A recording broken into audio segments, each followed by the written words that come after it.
Okay, welcome back. Jason, Fair Credit Reporting Act. How is this different than TILA? Okay, it governs different things. TILA influences the offering of credit. This law regulates the reporting of it. So, I mean, really, if you had three friends and they're collecting the information, that information's theirs. Mm-hmm. So, Experian, TransUnion, Equifax collect their information. They store their information. This law says, hey, this information is affecting people's lives. You need to release this information to them.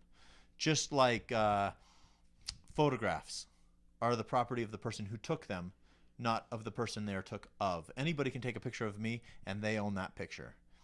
But this picture that the credit bureaus are using establishes a lot of things in a person's life.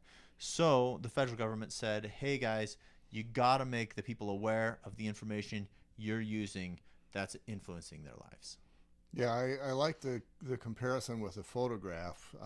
Somebody takes a photograph of me in I don't know, a playground. Mm-hmm. They own that picture. Mm-hmm. I have no rights to request that that picture be viewed by me or published or not published by me, or if they want to use that to turn me into a Hitler lookalike, I have no rights. Right. Even though it's a picture of me. But with the Fair Credit Reporting Act, again, my data is not owned by me, but at least I have the rights to see what's going on. Yeah. And then if it's incorrect, you can address it. So that's the idea. Help make it accurate. Fair Credit Reporting Act. Okay. So you have access to your credit report. Uh-huh. This law states that you have access.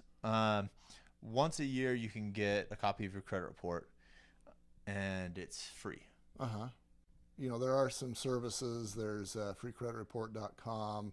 There's Credit Karma. Mm-hmm. And I think it was Credit Karma where you can see your credit rating at any time.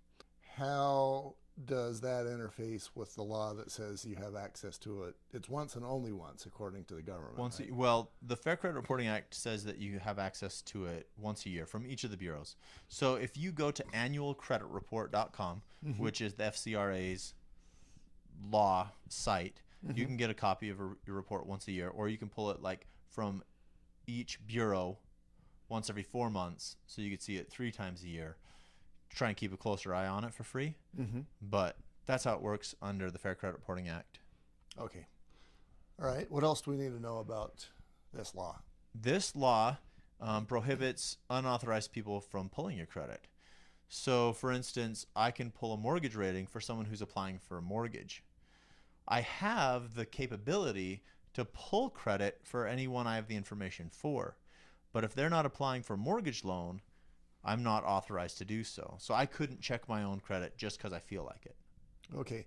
So the guys that send me the notices that says, congratulations, you've been pre-approved for our credit card. Mm-hmm. How do they know what my information, what my credit score is? I have no idea. Yeah.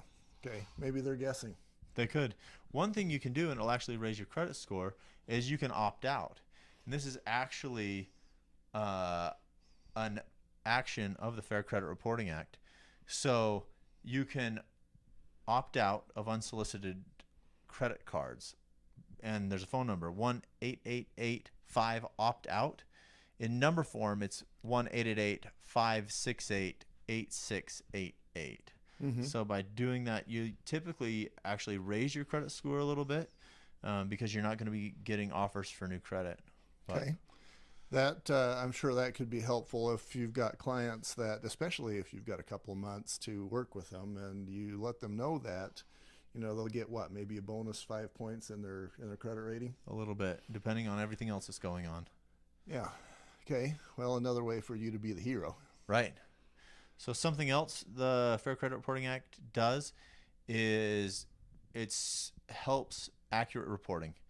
So if inaccurate reporting is discovered, the borrower Mm-hmm. can dispute it. So they go to the creditor who has the wrong information, take it up with them, or they can actually go to Experian, TransUnion, and Equifax at their level and dispute this information. Now, the creditor has 30 days to respond and come up with the accurate information.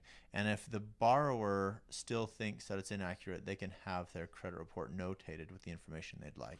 So the borrower could go to, let's say that I've used AB Janitorial, so let's go there. Let's say that I have an account with AB Janitorial, and maybe they mixed me up with some other client. They report me, it affects my reading. So I could either go there directly, or I could go to Equifax, and then Equifax would send a letter to AB Janitorial. And I'm sure the second route is... Well, it really depends on where the information's incorrect. If AB Janitorial has the wrong information, then they need to correct it. If Equifax has the wrong information, then they need to correct it. They typically won't go and tell each other what they need to do. AB Janitorial will say to the TransUnion, we have the wrong information. This is the correct information. And then it will get changed on your credit report. And is there a requirement that if they know that something is incorrect, that they must report it that way? Yeah, that's the idea behind this law. There's actually a part of the Fair Credit Reporting Act that says that borrowers can sue creditors if they're not complying, if they're not reporting accurate information. And what does, and this is probably a legal question, and I know you don't pretend to be a lawyer very often. Not a lawyer, not even on TV. But I'm going to at least ask and see if you've got maybe that. What does reporting mean? Do they have maybe a few days or a week or a month or some period of time to report that? To report current, they're supposed to correct erroneous information within 30 days. Within 30 days. Within 30 days. Similar to my son, who's got one thing that's destroying his credit rating, and if he can get that addressed, sounds like they've got 30 days or less to get that done. Yeah, so he needs to supply information to the creditor, showing that it's wrong or whatever like that, and then once they've established that, they need to change it. Yeah. Okay. And so that whole process will take 30 days maximum for the creditor to send a new report to Equifax, et cetera. Right. And then Equifax has how long to actually update, or does that happen immediately? It'll happen immediately. So this derogatory credit, it's important to know that stuff comes off your credit report. Once an account's been closed 7 years, it'll no longer show up on your credit report unless it's like a bankruptcy. That'll stay on for 10 years. Or if it's illegal activity, that like criminal record information can stay on your credit report forever. Right. And I go back to the days when I was 10 years old and I was playing with firecrackers, and that was criminal activity. And I actually found when I was 19 that I was listed as a criminal by the local police department. They'd been looking for me. Probably wouldn't go on your credit report though. Probably wouldn't go. Okay, good. So that might be it might be something of the felony nature that would be listed, or sex crimes, or more things like fraud would be showing up in your credit report. So things that had to do with credit. So speeding tickets, stuff like that, most likely not going to show up on your credit report. I've never seen them. I don't decide what goes on a credit report. I'm just telling you what I see. Okay. No driving drunk. Yeah. Okay. One other thing that's kind of interesting though is medical information will show up on your credit report to a point. So a lot of times I'll see a credit report that'll have collections and late payments on it, and all it will say is medical, because this is a credit report, not a medical report. I'm not going to know who you went to or why they want to collect information, just that it's medical. And this actually just recently got changed, so it won't affect your credit as badly. So not much information shows up on it, and it doesn't have as much weight as other lines. Good to know. It's interesting though, because different creditors will pull up different scores depending on the weighting. So mortgage rating is different than a rental rating or an auto loan or jewelry. They'll all pull up different scores. So a lot of times, like, people come and they'll tell me their Credit Karma score, which won't be their mortgage rating score. Yeah. So the idea of the law was to help you know, like, if someone had stole your identity and was racking up information, or if a creditor was reporting misinformation on you, give you the opportunity to correct it. So when a creditor pulls your score, they can get an accurate score. You know, I actually went to get a car loan, and I checked just one of those online sites, and it said I was 755. Car loan guy, he pulls my credit rating, and it is much, much lower than that on whatever he pulled up. Yeah. So I guess the reason that could be helpful for you, the realtor, is, you know, if a person just knows one of his 3 scores, that may or may not indicate what the other 2 are. Exactly. Sometimes they're close. Most of the time, there's 3 different scores for every borrower. So another thing that this law does is it protects your personal account numbers. So this requires account numbers to be not put on receipts. Mm-hmm. So not necessarily mortgage, like your credit card number isn't on your credit card receipt, and it requires social security numbers to be truncated. Yes, meaning the last 4. Right.